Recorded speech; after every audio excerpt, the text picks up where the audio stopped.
Hi hello నమస్తే welcome to film Jalsa. So ఇప్పుడు నేను మీకు చెప్పబోయే రివ్యూ చాలా పెద్ద కథ స్వామి. రక్తంతో ఎరుపెక్కిన సంద్రం కథ, మా దేవర కథ అంటూ ప్రకాష్ రాజ్ గారు హైప్ ఇచ్చిన సీన్ ఇది. సో ఇందులో స్టార్టింగ్ మనకి ట్రైలర్ రివ్యూ చూసుకుంటే నాకైతే ట్రైలర్ ఓకే ఓకే అనిపించింది. ఓ సూపర్ హిట్ అని చెప్పను, అలాని వర్స్ట్ అని కాదు, ఓకే ఓకే అనిపించింది. బట్ కొరటాల గారి హీరో రేంజ్లో అయితే సినిమా నాకైతే అనిపించలేదు. కొరటాల గారి రేంజ్ ఎక్స్పెక్టేషన్స్ పెట్టుకున్న తర్వాత సముద్రంలో ఆయన తీసిన కథకి నాకు చాలా చాలా చాలా చాలా డౌట్స్ ఉన్నాయి. అది సినిమాలో ఎలా క్లారిఫై అవుతుంది అనేది సినిమా చూసిన తర్వాత మనకు తెలుస్తుంది. బట్ ట్రైలర్ చూసిన తర్వాత ప్రతిదీ కూడా ట్రైలర్ కట్ చూసుకుంటే ఇంట్రెస్టింగ్గా ఉన్న ఎన్నో క్లాష్ డౌట్స్ చాలా ఉన్నాయి మనకు ట్రైలర్ చూసుకుంటే. సో ఫస్ట్ స్టార్టింగ్లో చూసుకుంటే మనకి సైఫ్ అలీ ఖాన్ గారి బ్యాచ్ యుద్ధం చేస్తున్నట్టుగా స్మగ్లింగ్ అది చేసే ఒక గ్రూప్ లాగా కనిపించారు. సో వాళ్ళకి భయం అనేది ఉండదు అని చెప్తూ వచ్చారు ప్రకాష్ రాజ్ గారు. అలాంటి భయం లేని వాళ్ళు, ధైర్యం తప్ప ఏమీ తెలియని వాళ్ళల్లో భయం సృష్టించాడు అని చెప్పారు. మరి ఆ భయం సృష్టించిన సైఫ్ అలీ ఖాన్ బ్యాచ్ మీద దేవరానా, లేకపోతే దేవరా? ఎందుకంటే మళ్ళీ ట్రైలర్లో చూసుకుంటే దేవరా అండ్ ఎన్టీఆర్ అండ్ సైఫ్ అలీ ఖాన్ ఒకే బ్యాచ్లో కూర్చొని మాట్లాడుకుంటున్నట్టు, వాళ్ళిద్దరూ ఒక గ్రూప్కి సంబంధించిన వాళ్ళే అన్నట్టు కూడా చూపించారు. ఇందులో సైఫ్ అలీ ఖాన్ గారు ఆయనకి వెన్నుపోటు పొడిచే బ్యాచా, కన్నింగ్ నేచర్ ఉందా ఆయనలో, ఆ కన్నింగ్ ఎఫెక్ట్ ఉందా అంటే దానికి కూడా సంబంధించి ట్రైలర్లో కట్ ఉంది. దేవరాని చంపాలంటే సమయమే కాదు, దానికి కరెక్ట్ అయిన ఆయుధం కూడా కావాలి అంటూ చెప్పడం చూసాం. సో ఇదిలా ఉంటే ఆయన అలా ఎస్టాబ్లిష్ చేసిన వెంటనే దేవరా క్యారెక్టర్ని మనకి నెక్స్ట్ వచ్చేటప్పటికి కొడుకు క్యారెక్టర్గా వరా క్యారెక్టర్ని కూడా ఇంట్రడ్యూస్ చేశారు.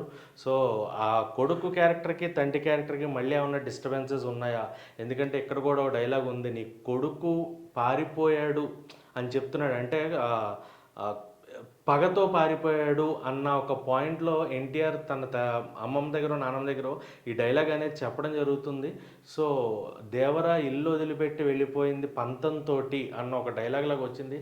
పంతంతో ఇల్లు వదిలిపెట్టి వెళ్ళిపోవడం ఏంటి? అలాగే ప్రకాష్ రాజ్ గారు మళ్ళీ ఒక డైలాగ్లో దేవరా సంద్రాన్ని రావడం 2 ఏళ్ళు పట్టింది, సంద్రం మీద మళ్ళీ సముద్రాన్ని వదిలిపెట్టి వెళ్ళిపోయాడు, మళ్ళీ సముద్రం దగ్గరికి రాలేదు, 2 ఏళ్ళు అయింది అని చెప్పడం కూడా చూసాం. సో ఇక్కడ మనకి ఇద్దరు క్యారెక్టర్స్ ఎస్టాబ్లిష్ చేసే చూస్తే ఒకళ్ళేమో వచ్చి ఎన్టీఆర్ గారిది ఇంకొక డైలాగ్ కూడా, బతకడానికి ధైర్యం కావాలి, ఎదుటి మనిషిని చంపడానికి కాదు, అదే ధైర్యం మళ్ళీ గనక తిరిగి వస్తే ఖచ్చితంగా ఆ ధైర్యాన్ని ఎదిరించే భయాన్ని అవుతానంటూ ఒక డైలాగ్ అయితే చెప్పారు. సో ఈయన భయపెట్టే క్యారెక్టర్లో ఈయన కనిపిస్తుంటే భయపడే క్యారెక్టర్లో వరా కనిపిస్తున్నాడు. ఈయన దేవా, ఈయన దేవరా అనేది అయితే క్లియర్గా ఆ ఎస్టాబ్లిష్మెంట్ తెలిసింది. సో కథ విషయానికి వచ్చినప్పుడు మనకంటూ ఒక కథ సర్క్యులేట్ అవుతుంది. ఎంతవరకు నిజమనేది తెలీదు. దేవరా కథ ఇదేనా అంటే కూడా ఏమో తెలీదు. పార్ట్ 1కి వచ్చేటప్పటికి సో తన తండ్రికి సంబంధించి ఒక డైలాగ్ కూడా హీరోయిన్ చెప్తూ ఉంటుంది.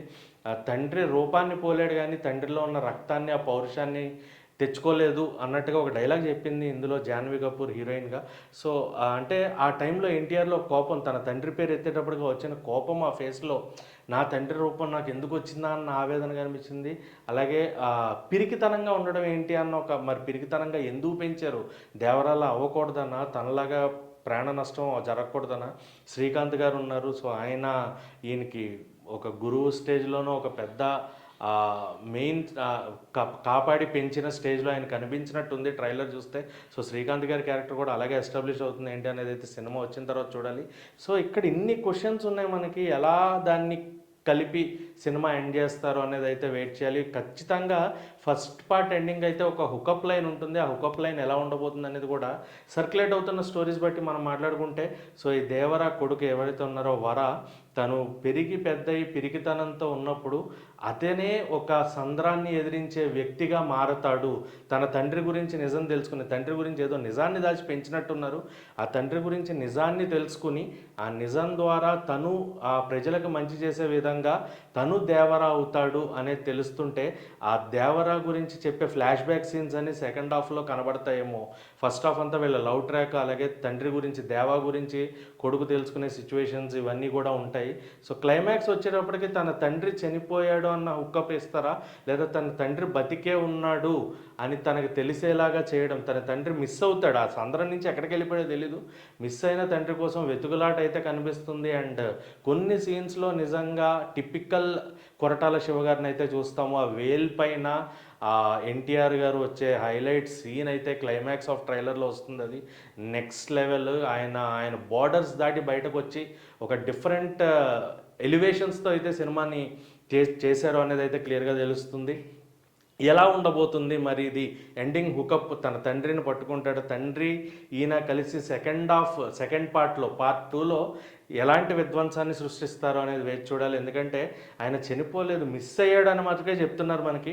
సో మిస్ అయిన తండ్రిని తర్వాత నిజం తెలుసుకుని వెతుకులాటలో వెళ్తూ ఆ సంద్రాన్ని మళ్ళీ ఆ దౌర్జన్యాన్ని అక్కడ దౌర్జన్యాలు చేసే వాళ్ళందరికీ భయాన్ని చూపిస్తూ వరా కూడా దేవరాగా మారతాడా.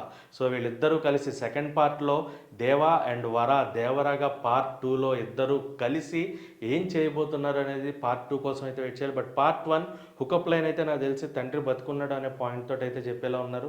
సో నాకైతే ట్రైలర్ చూసిన తర్వాత ఇన్ని డౌట్స్ వల్ల కొంచెం కన్ఫ్యూజన్లో ట్రైలర్ ఓకే అనిపించింది. బట్ థియేటర్లో సినిమా ఎలా ఉండబోతుంది అనేది నేను కూడా చాలా ఈగర్గా వెయిట్ చేస్తున్నా. థియేటర్లో కనుక ఇవన్నిటికీ ఒక క్లారిఫికేషన్ ఇచ్చి ఒక ప్రాపర్ వేలో కనుక ఎండ్ చేస్తే పార్ట్ 1, పార్ట్ 2 కోసం ప్రతి ఒక్కళ్ళు ఈగర్గా వెయిట్ చేస్తారండి. ఎన్టీఆర్ గారు 6 ఏళ్ల తర్వాత సోలోగా వస్తున్న cinema Devara.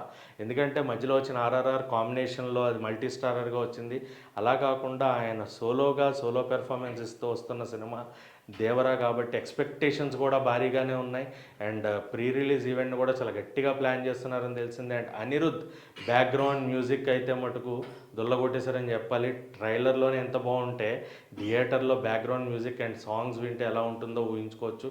And Chuttamalle song, fear song ఇప్పటికే ట్రెండింగ్లో రిపీట్ లూప్ మోడ్లో ప్రతి ఒక్కళ్ళు వింటున్నారు. సో అలాంటి సినిమాని మన ముందు తీసుకొస్తున్నారు టీమ్. సో ఖచ్చితంగా కళ్యాణ్ రామ్ గారు తన అన్నయ్య పైన, అలాగే కొరటాల శివ గారి పైన ఎక్స్పెక్టేషన్స్ ఎక్కడ తగ్గకుండా చూసుకుంటారు అని అయితే క్లియర్గా తెలుస్తుంది.